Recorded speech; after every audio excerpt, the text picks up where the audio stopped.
تخيل إن أقوى راجل في تاريخ كمال الأجسام ما كانش بيمرن عضلاته عشان الشهرة. في البداية كان كل همه إنه يلاقي أكل روني كولمان، الراجل اللي كسر كل قوانين الطبيعة. بدأ حياته كمحاسب بفشل في إيجاد وظيفة، وانتهى بيه المطاف كضابط شرطة بيطارد المجرمين في الصبح وبيطارد المستحيل في الجيم بالليل.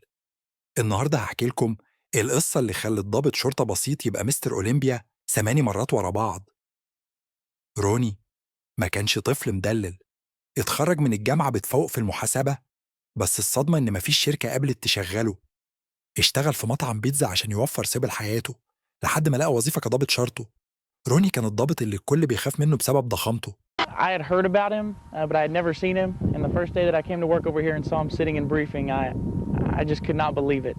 I mean, I've seen big guys in the gym, but to this day, every time I see him, I just can't believe it. بس المفاجأة إنه ما كانش بياخد أي منشطات أو حتى مهتم ببطولات كمال الأجسام. كان بيلعب عشان يقوي جسمه لشغل الدورية وبس. سنة 1989 روني راح جيم اسمه متروفليكس. صاحب الجيم براين دوبسون أول ما شافه ذهل، قالوا: يا ابني أنت عندك جينات مش موجودة عند حد. روني ما كانش مقتنع، فدوبسون عرض عليه عرض مضحك: هتدرب في الجيم ببلاش بس تشارك في بطولة تكساس الجاية.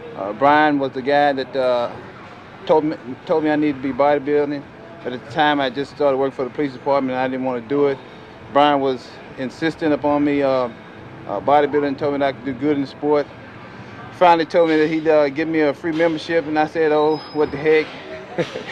Only روني وافق عشان يوفر فلوس الاشتراك، وما كانش يعرف إنه وافق على كتابة التاريخ.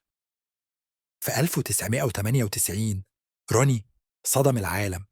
الضابط اللي بيشتغل ورديات كاملة قدر يهزم عمالقة اللعبة وياخد أول لقب مستر أولمبيا. ومن هنا بدأت السيطرة. 8 سنين مفيش مخلوق قدر يقرب من عرشه. روني ما كانش بس بيشيل حديد، ده كان بيشيل أوزان 360 كيلو في السكوات.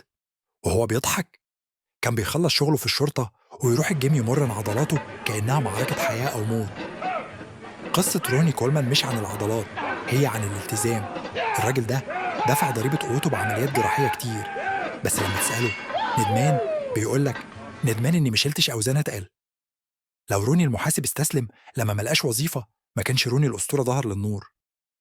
لو عجبك الفيديو وقصة روني ألهمتك، دوس لايك وقولي في الكومنتات إيه أكتر حاجة صدمتك في قصة حياته. أشوفكم الفيديو الجاي. سلام.